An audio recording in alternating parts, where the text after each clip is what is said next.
Hello' everyone, আপোনালোকে class 10 পাছ কৰি বহি আছে নেকি? যদি বহি আছে তো আপোনালোকে এপ্লাই কৰক ইণ্ডিয়ান নেভিৰ SSR লগতে আৰু আছে MRত পষ্টত। অনলি ক্লাছ 10 পাছ লাগে। SSRত আপোনালোকৰ নেভিত যদি আপোনালোকৰ 12 পাছ লাগিব, ফিজিক্স কেমেষ্ট্ৰি মেথমেটিক্স লাগিব। শ্ল' গৈ আছোঁ, গম পাইছোঁ। আপোনালোকে মোক কমেণ্টত লিখিব, এনেকৈ লিখে যে ডণ্ট প্লে উইথ মি, নক'ব, বাট মই শ্ল' কৈ আছোঁ।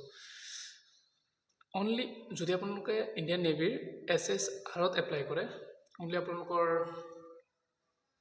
12 পাছ প্লাছ ফিজিক্স কেমেষ্ট্ৰি মেথমেটিক্স, ইয়াৰ পৰা ডেট মিনছ ৱাৰ্ড ছায়েন্স বেকগ্ৰাউণ্ডৰ পৰা লাগিব SSRত। আৰু যদি MRত এপ্লাই কৰিব খোজে, ইণ্ডিয়ান নেভিৰ MRত এপ্লাই কৰিব খোজে, তো আপোনালোকে কৰিব পাৰে। ক্লাছ 10 পাছ হ'লে হ'ব। অলপ এইজ ক্ৰাইটেৰিয়া আছে, আপোনালোকে চাই ল'ব, মই ওপৰত দিয়ে দিম। প্লাছ স্ক্ৰীণত শ্ব' হৈ আছে, আপোনালোকে চাই আছে, ছাইডত শ্ব' হৈ আছে যে এডভাৰটাইজমেণ্টটো কি আছে। দুটা এডভাৰটাইজমেণ্ট দুই ছাইডত দি দিম, ছাইডত চাব পাৰে, ছাইডত আহি আছে। তো এইখিনিত এপ্লাই কৰি লওক। লাষ্ট ডেট আহি আছে, আপোনালোকে অলপ ৰানিং লাগিব, প্লাছ অলপ এক্সাম প্ৰিপাৰেশ্যন লাগিব। এক্সামত কি আহেনো মই কৈ দি আছোঁ। মেথছ আহিব, ৰিজনিং আহিব, ইংলিছ আহিব, ইংলিছ বা হিন্দী যোনে যি দিয়ে, প্লাছ আৰু আপোনালোকে জিকে আহিব। বেছি কুৱেশ্যন নাহে, অলপ কুৱেশ্যন আহিব।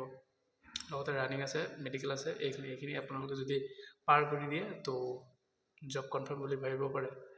কম্পিটিশ্যন বহুত আপোনালোক গম পায়, তো এপ্লাই কৰক। বেছি এপ্লাই নকৰে, ইণ্ডিয়ান নেভি হয়, তো কম এজৰ ল'ৰা ছোৱালীয়ে পায়। ক্লাছ 10 হায়েষ্ট হ'লে 12 হয়, ইয়াৰ ওপৰত নহয়।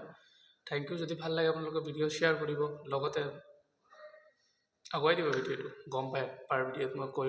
Thank you so' much.